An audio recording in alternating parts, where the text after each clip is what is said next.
আসসালামু আলাইকুম। বাংলা সংবাদে সবাইকে স্বাগত জানাচ্ছি। আমি চিন্তিয়া হক। শুরুতেই সংবাদ শিরোনাম। এই সরকার নির্বাচন করতে পারবেন না বলছেন মির্জা আব্বাস। এদিকে জামায়াত সহ ইসলামপন্থী দলগুলো কি নির্বাচন পিছিয়ে দিতে চাইছে? জানাবো আমরা সংস্কার ও জুলাই ঘোষণাপত্র সহ নির্বাচন চাই বলছেন হাসনাত আব্দুল্লাহ।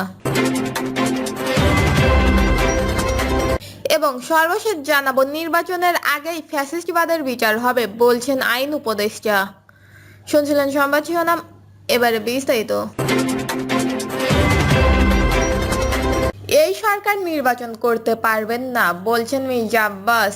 বিএনপি স্থায়ী কমিটির সদস্য মির্জা আব্বাস বলেছেন, দেশের বর্তমান অবস্থায় এই সরকারের ভেতরে আওয়ামী লীগের আমলারা যা করছেন তাতে আমার ধারণা এই সরকার নির্বাচন করতে পারবেন না এবং আমরা এই সরকারের আমলাদের প্রতিহত করব, অতঃপর আমরা নির্বাচন আদায় করব।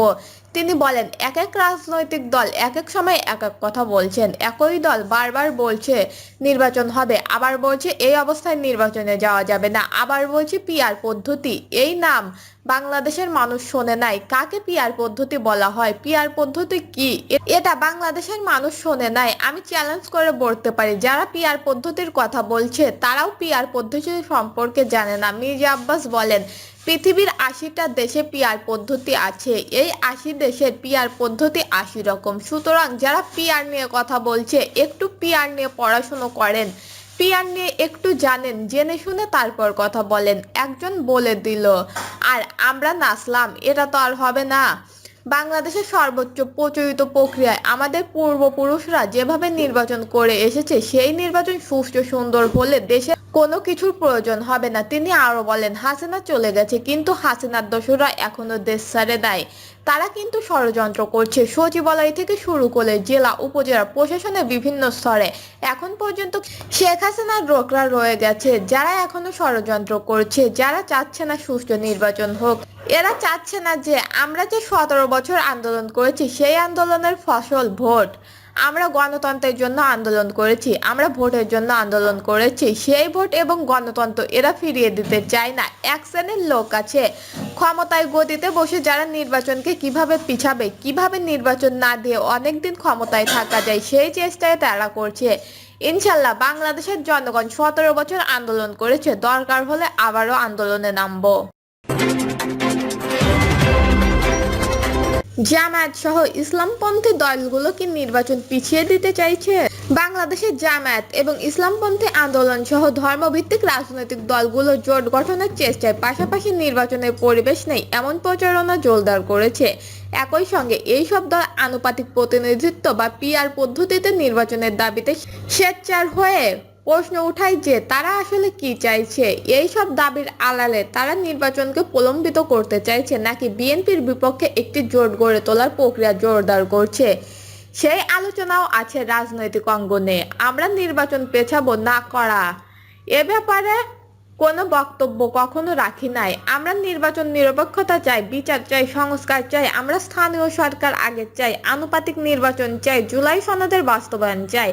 আগামী ফেব্রুয়ারিতে জাতীয় নির্বাচনের একটি সম্ভাব্য সময় হতে পারে বলে এর মাধ্যমে সরকার ও বিএনপি একমত হয়েছে। শুধু বিএনপির সঙ্গে আলোচনা করে এই ধরনের ঘোষণা আসার পরপরই অসন্তুষ্ট প্রকাশ করেছে জামায়াত ইসলামী সহ কয়েকটি রাজনৈতিক দল। প্রসঙ্গ, লন্ডনের প্রধান উপদেষ্টা ডক্টর মোহাম্মদ ইউনূস ও বিএনপির ভারপ্রাপ্ত চেয়ারম্যান তারেক রহমানের সঙ্গে বৈঠকের পর তাদের যৌথ ঘোষণা ফেব্রুয়ারিতে নির্বাচন হতে পারে বলে জানানো হয়েছে। জামায়াত ইসলামী সহ ইসলামী দলগুলোর নেতারা বলেন, মানুষ নির্বিঘ্নে ভোট দিতে পারবে এমন পরিবেশ নেই। তাদের মতে পুলিশ ও প্রশাসন এখন বিএনপির নিয়ন্ত্রণে। জামায়াতে ইসলামীর মুখপাত্র মতিউর রহমান বলেন, এটা শুধু আমাদের কথা নয়, এটা দেশের মানুষের কথা আমরা মনে করি। ইসলামী আন্দোলনের মুখপাত্র গাজী আতাউর রহমান বলেন, লন্ডনের বৈঠকের পর থেকে মনে হচ্ছে বিএনপি ক্ষমতায়। এই অবস্থায় নির্বাচন কিভাবে হবে? আর একটি ইসলামী দল বাংলাদেশের খেলাফত মজলিসের মুখপাত্র ও যুগ্ম মহাসচিব জালালউদ্দিন আহমেদ বলেন, পুলিশ প্রশাসনের যে অবস্থা তাতে মানুষ ভোট দেবে কিভাবে? এই অবস্থায় মানুষ চাইছে ইসলামপন্থীরা এক হোক। এই চেষ্টাই আমরা করছি। যদিও এই নেতা দাবি করেছে তারা পিআর পদ্ধতিতে নির্বাচন কিংবা পরিবেশ নিয়ে প্রশ্ন তুলছেন নির্বাচনকে বিলম্বিত করার জন্য নয়, বরং তারা মনে করেন আগের পদ্ধতিতে নির্বাচন হলে তাতে সত্যিকারের অর্থে জনমতের প্রতিফলিত ঘটবে না। তবে রাজনৈতিক বিশ্লেষক ও দৈনিক নয়া দিগন্তের সম্পাদক সালাউদ্দিন মুহাম্মদ বাবর বলেন, পিআর নিয়ে জামায়াতের কতটুকু সিরিয়াস সেটা আমরা পরিষ্কার করতে বলতে পারছি না, কিন্তু দেশ জুড়ে একটি দলের কৃতিত্ব দৃশ্যমান থাকায় নির্বাচন কতটুকু সুষ্ঠু হবে তা নিয়ে জামায়াত সহ ইসলামপন্থী দলগুলোর মধ্যে উদ্বেগ আছে বলে মনে করেন তিনি। আসলে কি চাইছে দলগুলো? গত বছরের 5ই আগস্ট শেখ হাসিনা সরকারের পতনের পর থেকেই এক সময়ের মিত্র জামায়াতের সঙ্গে দূরত্ব তৈরি হয়েছে বিএনপি। এরপর রাজনীতিতে আওয়ামী লীগের অনুপস্থিতিকে সামনে রেখে ধর্মভিত্তিক অন্য দলগুলোকে কাছে টানার উদ্যোগ নেয় জামায়াত ইসলামী। দলটি কখনো প্রকাশ্যে আবার কখনো পর্দার অন্তরালে দফায় দফায় আন্দোলন ও বৈঠক করেছে ইসলামী আন্দোলন ও খেলাফত মজলিস সহ আরো কয়েকটি দলের সঙ্গে। এর মাধ্যমে সংস্কার আগে নাকি নির্বাচন আগে, এই প্রশ্নের বিরোধ আরো বাড়ে বিএনপি ও জামায়াতের মধ্যে। এই সময় উভয় পক্ষের পাল্টাপাল্টি বক্তব্যে রাজনৈতিক মহলে আলোচনার বিষয় হয়েছে বারবার। আবার ধর্মভিত্তিক দলগুলোকে কাছে টানা নিয়েও দল দুটির মধ্যে প্রতিযোগিতা দেখা দিয়েছে চলতি বছরের শুরুর দিকে। অনেকগুলো ধর্মভিত্তিক দল বিএনপির সঙ্গে সুসম্পর্ক বজায় রেখে চললেও কয়েকটি দল আবার ইঙ্গিত দিচ্ছে যে আগামী নির্বাচন ইসলামপন্থী ভোট এক জায়গায় রাখার জন্য নিজেদের মধ্যে ঐক্যের দিকে এগিয়ে যাচ্ছে তারা। কিন্তু সর্বশেষে সম্প্রতি লন্ডনে বিএনপির নেতা তারেক রহমান ও প্রধান উপদেষ্টার মধ্যকার বৈঠকের পর জামায়াত সহ ইসলামপন্থী দলগুলো নির্বাচনের পরিবেশ নেই এবং সংখ্যানুপাতিক বা পিআর পদ্ধতিতে নির্বাচনের দাবি নিয়ে শেষার হয়েছে। এই দলগুলোর এমন তৎপরতার প্রতিক্রিয়ার বক্তব্য করেছেন বিএনপির দিক থেকে। গত 18 জুন বিএনপির মহাসচিব মির্জা ফখরুল ইসলাম আলমগীর বলেন, ভোট হলে যাদের আর গুরুত্ব থাকবে না তারাই এখন ফেব্রুয়ারিতে সংসদ নির্বাচনের ঘোষণা নাকচ করছে। আমরা সংস্কার ও জুলাই ঘোষণাপত্র সহ নির্বাচন চাই, বলছেন হাসনাত আব্দুল্লাহ।